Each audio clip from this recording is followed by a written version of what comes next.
Now, what happens is information, emails, goes into the telecom provider's systems, and the NSA says, we want you to monitor for certain selectors. We'll call them things like foreign email addresses, or ISPs, or computer addresses emanating from overseas. And they say to AT&T, for example, Blarney is in combination with AT&T. They say, grab anything that fits those selectors. So AT&T essentially pours that through a filter system. Here we have a spaghetti strainer looking item. And this grabs all of the information the NSA has requested. Now, the holes in this flow, the holes in this stream are dictated by the term reasonable.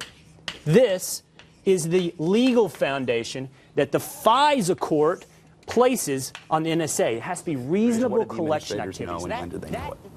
All right, I want to take my e-block to explain something. You gonna be all right? I want to show you something. I want to explain, how does something like this happen? How does one write a word like that during a very, faux intellectual segment?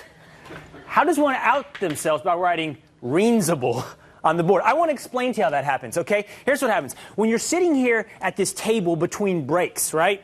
And believe it or not, this is a little bit embarrassing to ask. There's people primping you and messing with your hair and putting powder on your face, right?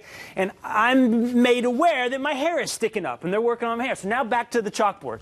And I am working here, and I see out of the corner of my eye, beyond this camera right here that I'm talking into, beyond Mike here holding the cord, beyond Matt, who was standing here, Wilbert, who was doing what? Now, I'll stand over here, Wilbert, and show me what you were doing while I was writing the chalkboard. I was like, this is Wilbert, our makeup artist, okay? He's doing, I'm over here, he's going. So here I am trying to talk to you about the NSA, and I see out of the background somebody, and I'm like, oh, God, what do I do? Well, I got to talk about the NSA. My hair's sticking up like a rooster. And like, what do I do? So you'll notice I did one of these maneuvers as I turned around, and I kept talking.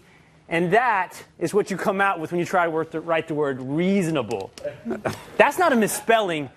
That's a stroke. That's a stroke. Right?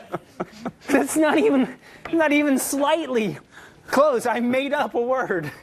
And I wanted to It's just so much pressure to be pretty and smart. Welcome to the world of women on TV every day. When you hear it, when you say Reansable. Say it over and over again, Reansable. It actually sounds like something he would say in his weird accent.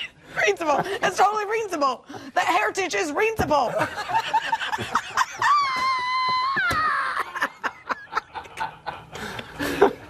No, don't bail to me. Keep it. She's. Are we good? I can hear it.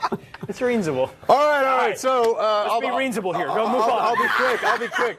So we talk about privacy a lot. The NSA snooping on all of our stuff. What if your loved one, your significant other, could know where you were literally 24/7? Well, there is an app for that, and it started in Brazil. It's called the Rastreador de Namorados. My Portuguese is weak, but that means boyfriend tracker. That's right. This is an app that is designed for females to download so they know where their boyfriends are at all times. People have said, oh, it's a different type of spying. You're checking up on somebody you know intimately, not some stranger. But other people have pointed out that this is like having a private detective in your pocket, and this could violate privacy rights or destroy it altogether. So, Freedometer, we always go high, and I make people happy by talking about the victories of freedom.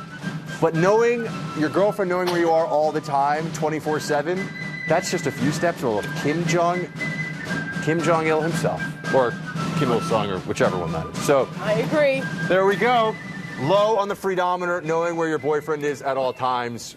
Now, I wonder where a woman would put that on the Freedometer. Yeah. Would that be higher or lower? That just means that trust is dead. If you need an electronic ball and chain, then, you need to Kim Jong-un, relationship. I meant. Kim Jong-un, of course. I think it's totally Reansable. Wow, we're still Reansable. It's Reansable. That is Reansable. The last 30 seconds I've never are seen her yours. without her glasses The last 30 seconds are yours, sister. You can do your story, and we can laugh it all the way out. I can't. It's Reansable. All right. Why is it so Reansable? All right, you want to take us out? The camera's on you. You want to go ahead and take us out? No. All right, thanks for watching us tonight. We'll be back again on Monday with more real news. Andrew Wilkow is up next. Good night.